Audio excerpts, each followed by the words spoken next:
ഈശോ മിശിഹായ്ക്ക് സ്തുതിയായിരിക്കട്ടെ. ഹല്ലേലൂയ. യേശുവേ നന്ദി, യേശുവേ ആരാധന. ആത്മാവിൻ്റെ ദൂത് എന്ന ശുശ്രൂഷയിലേക്ക് ഈശോയുടെ നാമത്തിൽ നിങ്ങളെല്ലാവരും സ്നേഹപൂർവ്വം ഞാൻ സ്വാഗതം ചെയ്യുന്നു. ഒരുമിച്ച് പറഞ്ഞ ഹല്ലേലൂയ. ഇന്ന് നമ്മളൊരു സ്വർഗസ്നായ പിതാവിൻ്റെ പ്രാർത്ഥന ചൊല്ലി കാഴ്ചവെക്കുന്നത് മക്കളില്ലാത്ത ദമ്പതികൾക്ക് വേണ്ടിയിട്ടാണ് നമ്മൾ പ്രാർത്ഥിക്കുന്നത്. വിവാഹം കഴിഞ്ഞ് ഒത്തിരി വർഷങ്ങളായിട്ട് മക്കളില്ലാത്ത അനേകം ദമ്പതികളുണ്ട്. അവർക്ക് മക്കളെ നൽകി ദൈവം അനുഗ്രഹിക്കാൻ വേണ്ടി നമുക്ക് ഒരുമിച്ച് പ്രാർത്ഥിക്കാം. സ്വർഗസ്നായ ഞങ്ങളുടെ പിതാവേ, അങ്ങയുടെ നാമം പൂജിതമാകണമേ, അങ്ങയുടെ രാജ്യം വരണമേ, അങ്ങയുടെ തിരുമനസ് സ്വർഗത്തിലെ പോലെ ഭൂമിയിലുമാകണമേ. അന്നു വേണ്ടുന്ന ആഹാരം ഇന്ന് ഞങ്ങൾക്ക് തരണമേ. ഞങ്ങളോട് തെറ്റ് ചെയ്യുന്നവരോട് ഞങ്ങൾ ക്ഷമിക്കുന്ന പോലെ ഞങ്ങളുടെ തെറ്റുകൾ ഞങ്ങളോട് ക്ഷമിക്കണമേ. ഞങ്ങളെ പ്രലോഭനങ്ങളിൽ ഉൾപ്പെടുത്തരുതേ, തിന്മയെന്ന് ഞങ്ങളെ രക്ഷിച്ചുകൊള്ളണമേ. ഹല്ലേലൂയ. യേശുവേ നന്ദി, യേശുവേ ആരാധന. ഇന്ന് നമ്മൾ ധ്യാനിക്കുന്ന വചനഭാഗം സാമുവേൽ പ്രവാചകന്റെ പുസ്തകം 1-ാം അധ്യായം അതിൻ്റെ 17-ാമത്തെ തിരുവചനം.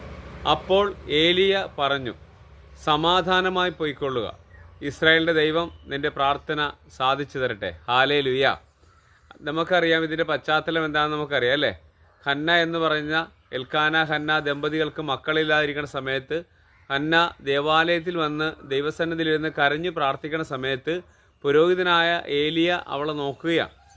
അപ്പോൾ ഏലി ഇവളുടെ വിതുമ്പി കരയണ കണ്ട് പലതരത്തിലുള്ള വർത്തമാനങ്ങളൊക്കെ അവിടെ പറയുന്നതായിട്ട് നമുക്ക് കാണാം. പക്ഷേ ഹന്ന പറയുന്നത് എനിക്കൊരു കുഞ്ഞില്ലാത്തതാണ് എൻ്റെ പ്രയാസം എന്ന് പറയുമ്പോൾ ആ ഏലി പറയുകയാണ്, സമാധാനമായി പോകുക, ഇസ്രായേലിൻ്റെ ദൈവം നിൻ്റെ പ്രാർത്ഥന സാധിച്ചു തരട്ടെ.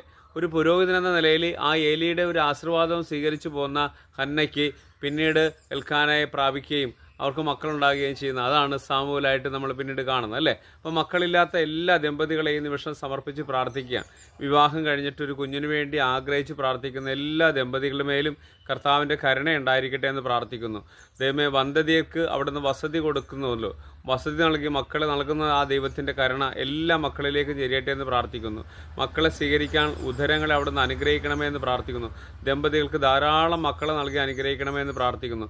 ഇസ്രായേലിൻ്റെ പരിശുദ്ധനായ ദൈവം നിങ്ങളുടെ പ്രാർത്ഥന കേട്ട് നിങ്ങളെല്ലാവരും സമൃദ്ധമായി അനുഗ്രഹിക്കട്ടെ എന്ന് പ്രാർത്ഥിച്ചുകൊണ്ട് പിതാവും പുത്രനും പരിശുദ്ധാത്മാവുമായ സർവേശ്വരൻ്റെ നാമത്തിൽ ആമേൻ.